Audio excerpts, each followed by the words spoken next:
नमस्कार बच्चों, जैसा कि आप लोग जानते हैं, आज मैं फिर आप लोगों के बीच टीएसएस ऑनलाइन क्लास के माध्यम से संस्कृत लेकर उपस्थित हुआ हूँ। तो आइए, टीएसएस ऑनलाइन क्लास में आप सबों का स्वागत है। आज मैं आप लोगों को संस्कृत व्याकरण पाठ 3 लेकर आया हूँ, जिसमें मैं आज आप लोगों को पार्ट 1 वीडियो में अधोलिखित आवरण यानी कि अपठित गद्यांश के बारे में बताया था। पार्ट 2 में औपचारिक और अनौपचारिक पत्र के बारे में, और आज के इस वीडियो में आप लोगों को मैं अनुच्छेद लेखन और रिवीजन क्लास के तौर पे अपठित गद्यांश और पत्र लेखन दोनों लेकर आया हूँ। तो बने रहिए आप लोग हमारे साथ इस वीडियो में। अगर आप लोगों ने मेरा चैनल को सब्सक्राइब नहीं किया है तो मेरे चैनल को आप सब्सक्राइब कर दें, और उसके बगल में घंटी आएगी, उस घंटी को भी दबा दें। तो चलते हैं आज का संस्कृत व्याकरण क्लास के आगे की ओर।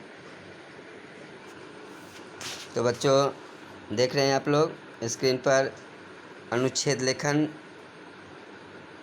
दिख रहा है आप लोगों को। सबसे ध्यान देने योग्य बात है कि सर्वप्रथम अनुच्छेद लेखन में शीर्षक को समझना चाहिए। जो हमें अनुच्छेद जो लिखना है वह किस पर आधारित है, किस पर लिखना है। अर्थात हम जो यह लेख अनुच्छेद लिखने जा रहे हैं उसका हेडलाइन क्या है। हेडलाइन आप लोग समझ जाते हैं जल्दी, परंतु शीर्षक समझने में थोड़ी सी कठिनाई होती है। शीर्षक क्या होता है? तो हेडलाइन, जैसे आप लोग देख रहे होंगे अनुच्छेद लेखन ऊपर में, इसी को शीर्षक कहते हैं। कविता पढ़ते होंगे आप लोग, कविता में ऊपर में जो लिखा होता है, जैसे हिमालय, सूरज की किरणें, सुबह। कहानी में भी कई एक कहानी पढ़ा होगा आप लोगों ने। तो ऊपर में जो लिखा होता है उसी को शीर्षक कहते हैं। तो बात कर रहे थे हम अनुच्छेद की। तो अनुच्छेद लेखन में सबसे पहले आपको शीर्षक को समझना चाहिए। जो शीर्षक क्या है इसका, और शीर्षक समझने के बाद उस पर जो भी चीज़ उस पर सटीक होता है उसे हमें लिखना चाहिए। नंबर 2 है जो कि आपको परीक्षा में, बोर्ड का जब एग्ज़ाम देंगे आप लोग, तो सीबीएसई पैटर्न पर एग्ज़ाम होने में उस पर कुछ मंजूषा दिए होते हैं। जैसे कि आप लोग को अभी हम मंजूषा के साथ भी बताएंगे। तो मंजूषा में जो शब्द दिए होते हैं उसको अच्छी तरह से पढ़ना चाहिए, और शब्दों को वाक्य के अनुसार संकलित करनी चाहिए, यानी कि सजाना चाहिए। किस वाक्य के बाद जो शब्द दिया हुआ है उससे वाक्य बनाइए, और कौन से शब्द लगाइएगा, कौन से वाक्य बनाइएगा जो उसको सीरियली पढ़ने में अच्छा हो। ऐसा नहीं जो अगर वाक्य आ गया यत्र तत्र और आपने वाक्य बनाते चला गया तो आपका अनुच्छेद गलत हो जाएगा। इसलिए आपको ध्यान देना होगा, जो हम वाक्य जो बना रहे हैं तो किसके बाद किसके, कौन सा वाक्य बनाना है हमको। जैसे हमारे विद्यालय में बहुत से छात्र पढ़ते हैं, इसका वाक्य बना दिया। यहाँ पर कुल इतने टीचर हैं, 10 टीचर हैं, 20 टीचर हैं, वह लिख दिया। हमारे क्लास में, हमारे विद्यालय में इतने कक्षा हैं, और उसके बाद अगर देते हैं हमारे विद्यालय का नाम टीएसएस आवासीय विद्यालय है, तो फिर आपको अनुच्छेद गलत हो जाता है। तो सबसे पहले आपको देना है क्या, विद्यालय पर अगर लिखते हैं तो हमारे विद्यालय का नाम, फिर यह विद्यालय कहाँ स्थित है, इस विद्यालय में कहाँ से कहाँ तक की पढ़ाई होती है, यहाँ की पढ़ाई कैसी होती है, फिर विद्यालय में क्या क्या व्यवस्था है। इन सब बातों को ध्यान में रखते हुए फिर हमको उस पर जो है वाक्य बनाना पड़ता है। समझ गए होंगे आप लोग। तो इस तरह से अगर आप अनुच्छेद लिखते हैं तो आपका अनुच्छेद बिल्कुल सही हो जाता है। अगला पॉइंट है जो कर्ता, क्रिया तथा विशेषण विशेष्य का ध्यान में अवश्य रखना चाहिए। कर्ता क्या है, फिर क्रिया क्या होनी चाहिए, उसका विशेषण और विशेष्य पद क्या है, कैसे हम सजाएं। तो इन बातों को ध्यान में रखकर अगर आप वाक्य बनाते हैं तो आपके अनुच्छेद बिल्कुल सटीक और सही होंगे। समझ गए होंगे आप लोग। तो बच्चों चलते हैं अब मंजूषा की ओर। आप लोग देख रहे हैं मंजूषा आ गई है आप लोगों को। इसमें जो लिखना है कौन चीज़ पर, तो मंजूषाया पदानि चित्वा भारतीय सेना इतस्य विषयं उपरि पंच वाक्यानि रचितु भवान।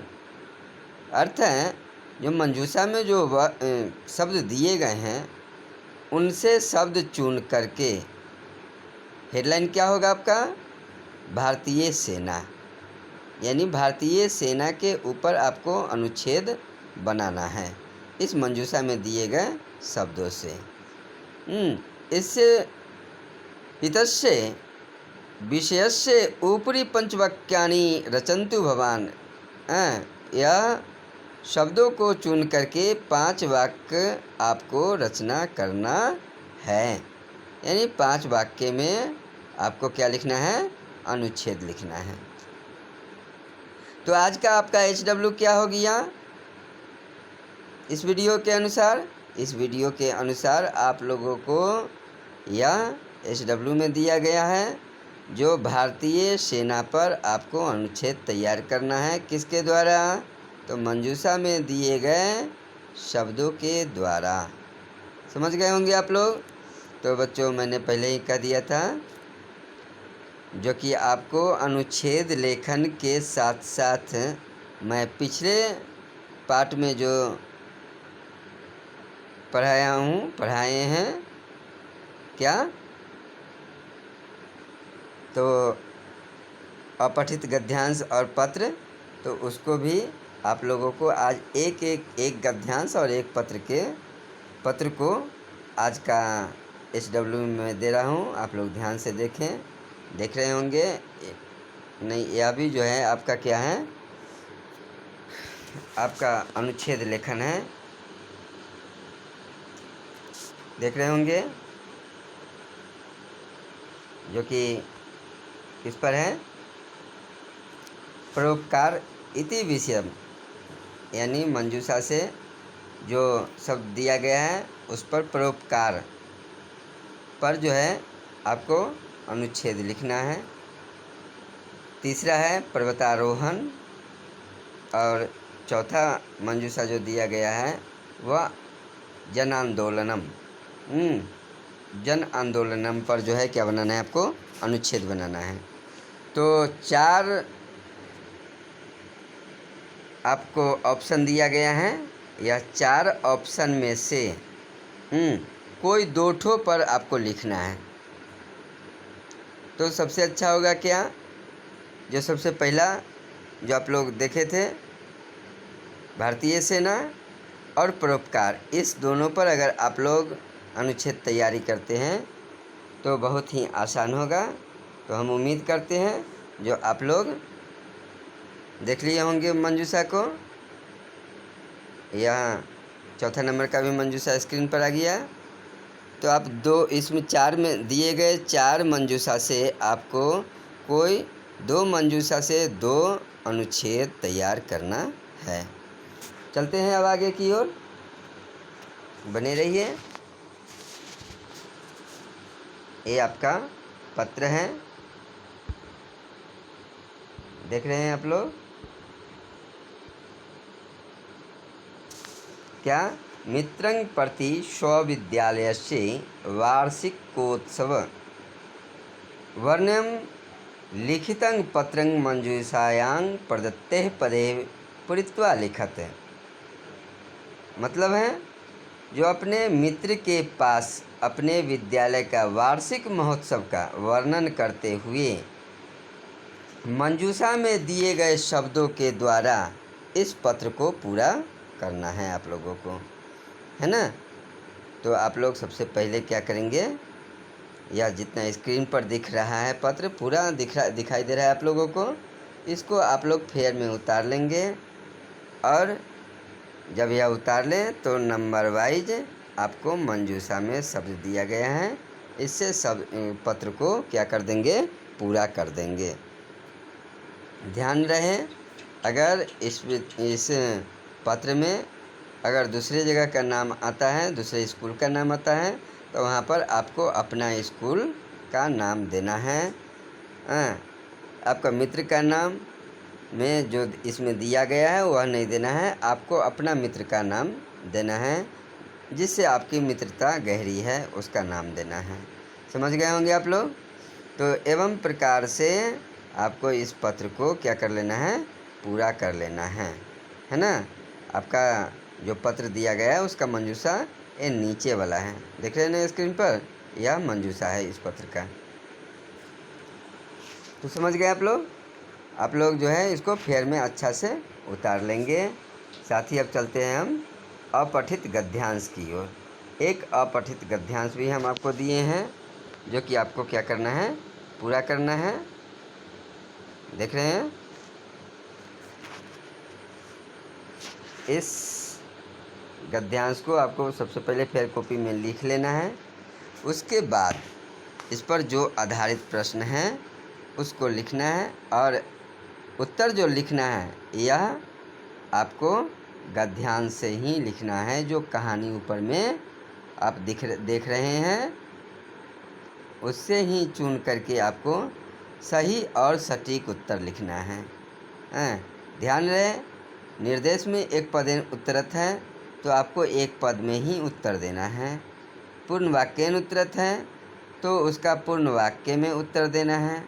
उसके बाद भाषिक कार्यम है जो व्याकरण से संबंधित है, तो आपको गद्यांश के अंदर से ही होनी चाहिए। यत्र तत्र से पर्यायवाची शब्द नहीं लिखेंगे, या विशेषण विशेष्य पद जो भी आया हो तो अलग से नहीं, इस कहानी के अंदर से ही आपको लिखना है। साथ ही अगला प्रश्न होगा क्या, अस्य अनुच्छेद से उचितं शीर्षकं लिखत। यानी कि इस कहानी का उचित शीर्षक क्या लग रहा है आपको। तो उचित शीर्षक आपके नज़र जब कहानी पढ़ेंगे तो इसका शीर्षक क्या बनना चाहिए, वह सटीक या एक नंबर का होता है। और बस सिर्फ आपको शीर्षक लिख देना है, उसमें एक नंबर पालेंगे। ज़्यादा दिमाग लगाने की बात नहीं है। अच्छा से कहानी पढ़ेंगे और समझेंगे, आपको समझ में आ जाएगा जो इसका उचित शीर्षक क्या होना चाहिए। तो आप बच्चों आप लोग समझ गए होंगे। तो आज का पठन पाठन हम यहीं समाप्त करते हैं।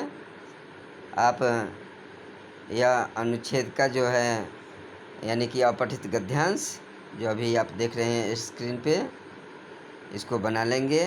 जो इससे पहले मैंने आपको क्या बताया था पत्र, उसको भी पूरे कर लेंगे। और साथ साथ जो अनुच्छेद में 4 ऑप्शन दिए गए हैं उसको भी लिख लेंगे।